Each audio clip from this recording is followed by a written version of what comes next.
Bonjour et bienvenue sur mon canal YouTube. Moi, c'est Valérie Battaglia, thérapeute, formatrice et autrice.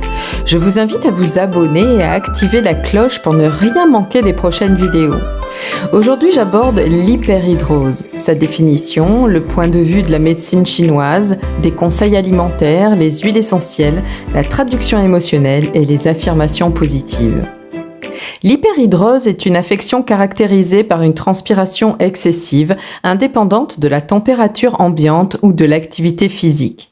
Cette sudation accrue peut toucher différentes parties du corps, notamment les mains, les pieds, les aisselles ou le visage, et peut avoir un impact significatif sur la qualité de vie des personnes concernées. La sueur est sécrétée par les glandes sudoripares et celles-ci sont présentes dans la couche profonde du derme et de manière plus spécifique au niveau de certaines zones comme les aisselles, les pieds et les mains, le pli de laine et le visage. La sueur s'évapore par les pores de la peau, ce qui permet au corps de maintenir une température constante de 37 degrés en refroidissant l'organisme. Même s'il est difficile sur le plan quantitatif de définir l'excès de sueur, on peut identifier le problème d'hypersudation dans plusieurs situations. Lorsque le corps s'humidifie au point d'entraîner une gêne pour les activités de la vie quotidienne, par exemple au volant, au travail, au sport, lorsque l'excès oblige à se changer ou à se doucher plusieurs fois par jour, lorsque la transpiration excessive entraîne des problèmes cutanés, mycoses, verrues, lorsque de la déshydratation apparaît chez les patients fragiles, nourrissons et personnes âgées, en période de forte chaleur, lorsque le patient ressent une gêne dans sa vie sociale au point de se replier sur lui-même, de voir apparaître de l'anxiété, de la dépression.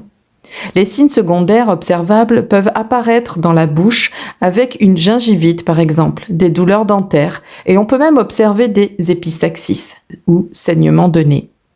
Le patient a le visage rouge, des céphalées, une soif importante et il souffre d'irritabilité.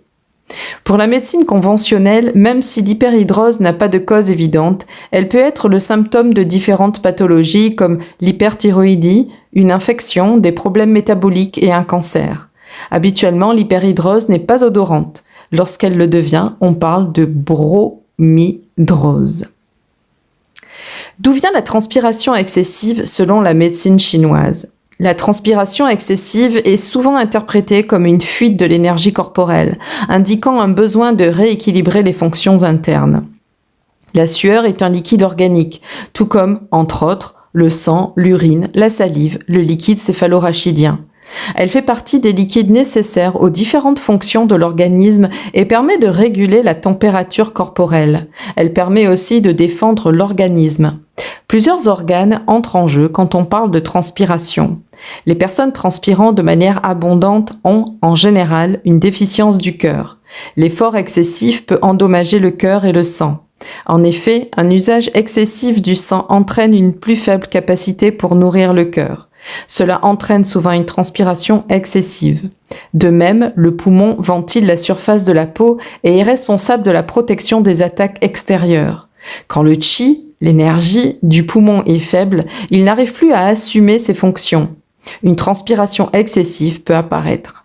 Il existe une multitude de transpirations différentes. Par exemple, les transpirations acides sont liées à l'état des reins, les transpirations des aisselles à celui du foie et de la vésicule biliaire, les transpirations fétides à celui du foie, les transpirations nocturnes en lien parfois avec un épuisement hormonal.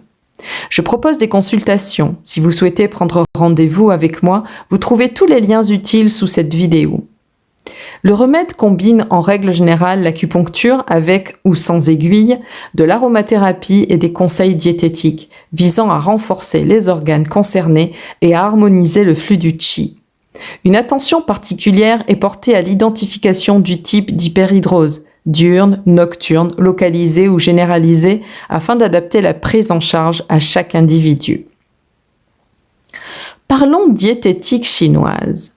Une des premières causes de l'hyperhidrose est une consommation excessive d'aliments épicés, d'alcool, de café, du stress.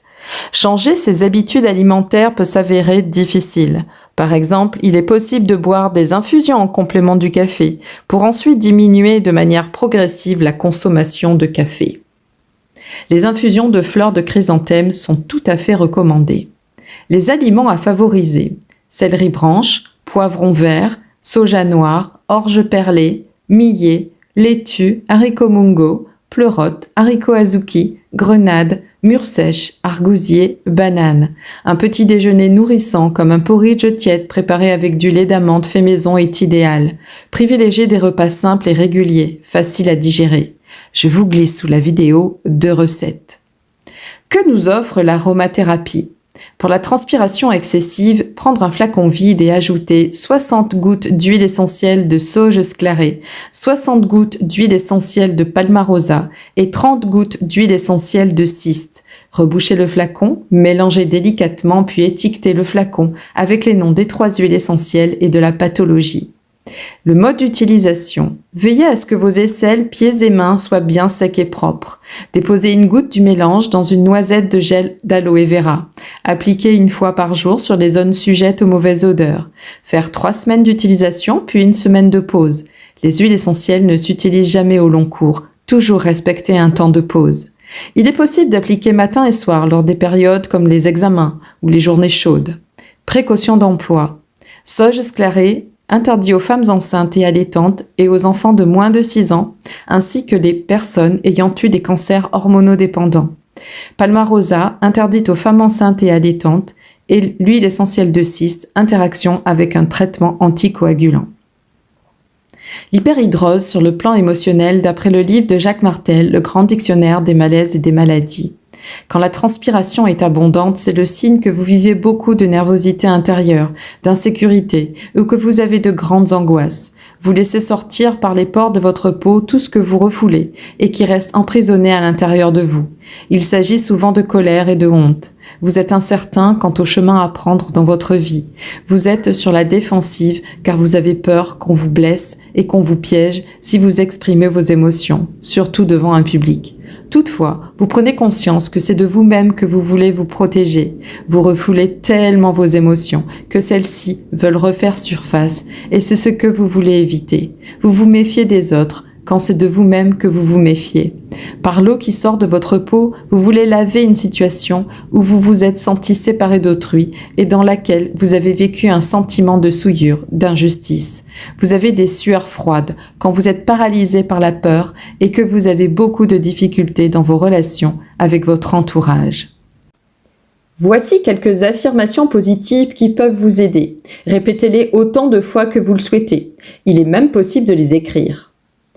Je m'affirme et j'exprime mes ressentis afin de me dégager, de faire place à du neuf. De belles pensées d'amour me nourrissent. Je prends conscience de tous les possibles dans ma vie. Je m'aime tel que je suis. Je vous remercie d'avoir écouté cette vidéo. Si elle vous a plu, je vous invite à mettre un j'aime, à vous abonner au canal si cela n'est pas déjà fait et à activer la cloche pour ne rien manquer des prochaines publications. Vous pouvez laisser un commentaire, partager vos impressions ou poser vos questions. Je me ferai un plaisir d'y répondre. Vous retrouvez aussi tous les liens utiles en description.